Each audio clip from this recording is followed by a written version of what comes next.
Hello, what's going on everybody, welcome back to the channel. I hope you've had an amazing and productive day. Today we're going to put together one of the best portable setups for YouTube and productivity in my opinion. So, without any more talking, let's get started.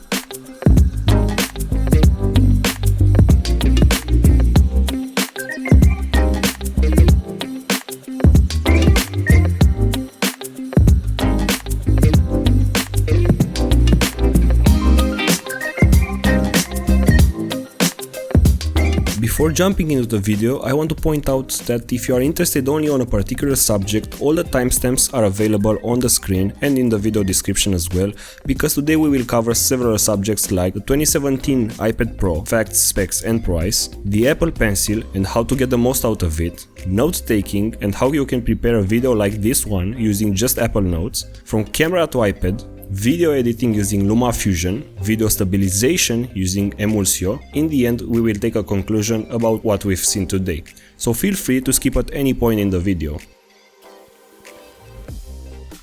This is a 10.5 inches iPad Pro.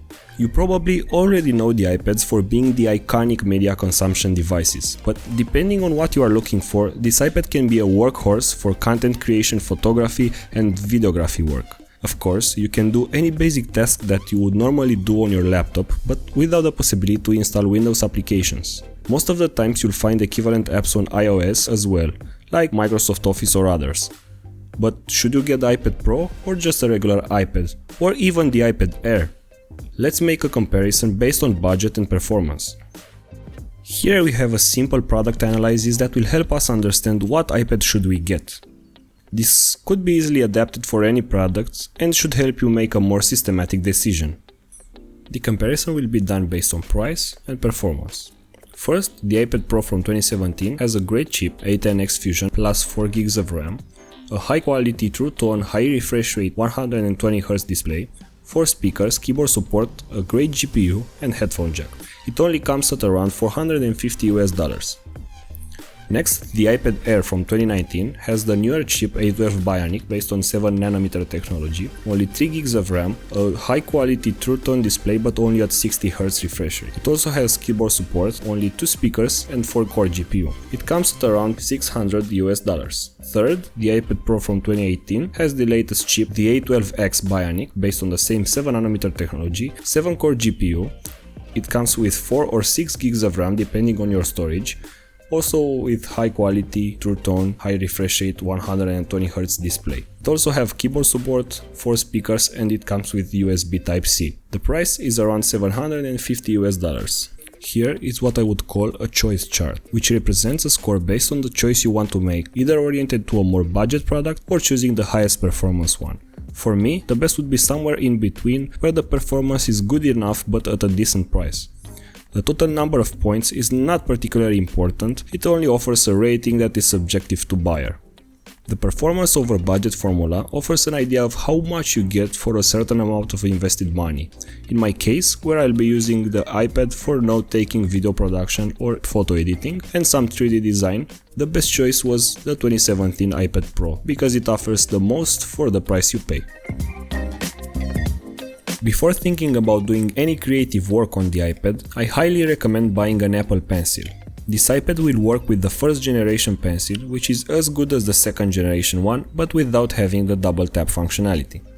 Although it's a good addition, it is more focused on drawing or note-taking, so keep this in mind. The battery life is great and I don't feel like I'll be stressed about keeping it charged anytime. It is pressure sensitive and on the iPad Pro with the 120Hz display refresh rate, you will feel like writing directly on the screen, which is cool. Also, if you plan to do any type of writing or drawing on this tablet, I highly recommend getting a matte screen protector. It will make you feel like you are writing on paper. You can also buy the paper-like screen protector if you are willing to pay for it, but it basically does the same thing as any matte screen protector. Here is an example of how it sounds writing on this cheap matte screen protector.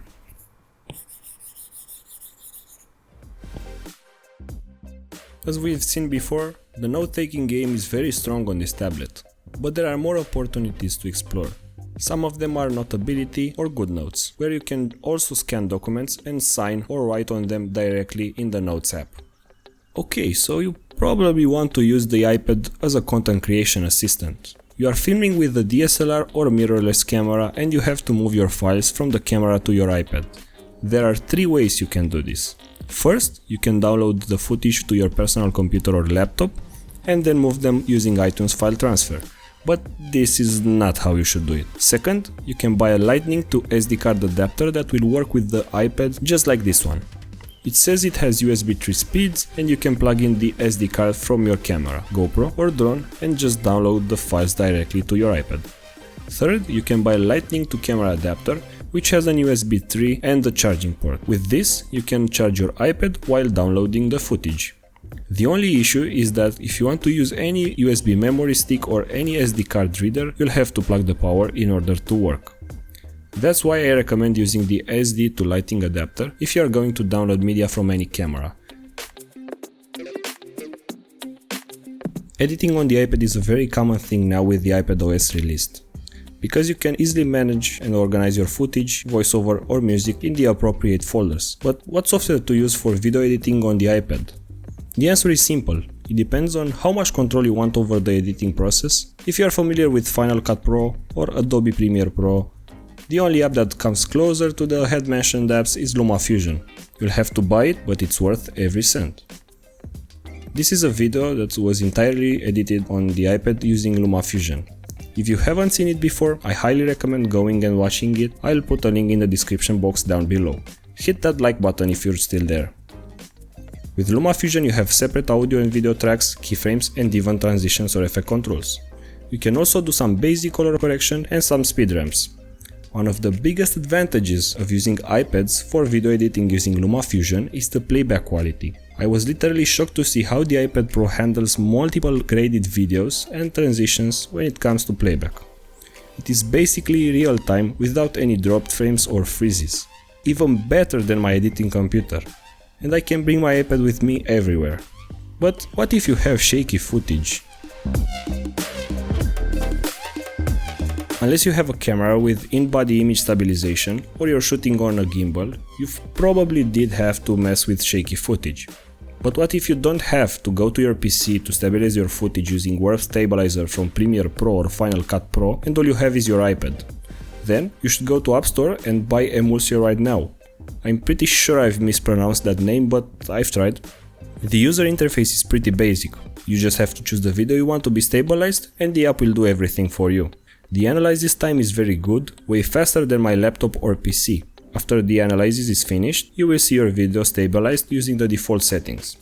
Of course, you can change the settings as you like. There are dedicated modes for vibration and cinematic footage too, and that's a plus. On the right side you'll find your stabilization %, which translates to how smooth you want your footage to be, but keep in mind, if your footage is very shaky, it will have to crop a lot if you are using higher percentages. You can also see a comparison between stabilized and original footage, so you know exactly how much work Emulsio did for you. Then, exporting is just a matter of clicking the button from the top right corner and choosing your destination. And now you have smooth footage to work with. I may have convinced you that carrying your laptop with you is not the best idea.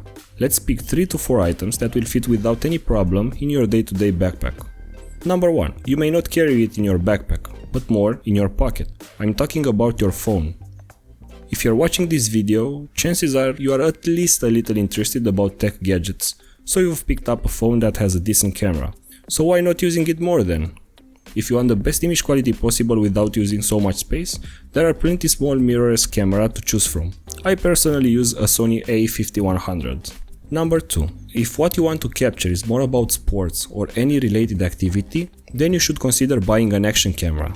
My personal recommendation would be to buy a GoPro camera that has GPS and stabilization. You can get very smooth footage by using RealSteady, a software stabilization for GoPro footage. It works by syncing the gyroscope readings with video stabilization. It basically does what Hypersmooth does, but on your PC for any compatible GoPro camera. My go-to recommendation is the Hero 6 Black here. The next best thing you can have in your backpack is a drone. I personally like the DJI Spark because it's small and cheap. If you want a good starting point into drone photography or drone footage, then you should start with the DJI Spark before investing in higher end drones. In conclusion, these 3 items will use very little space in your backpack, carrying them will be more like a pleasure than a stress, and all of the items that I recommended here were used by me for at least a month before making this video. They may not be cutting edge technology, but they are good enough for any newcomer to this kind of hobbies, and most important, they will not break the bank for anyone. So that's it from me guys, thanks for watching, I hope you found something useful or interesting in this video. Do not hesitate to let any questions, suggestions or messages down in the comment section below. A like would be massively appreciated, it will help this video reach more people and help out the channel. Don't forget to subscribe and hit that notification bell so you are not going to miss any new videos in the future.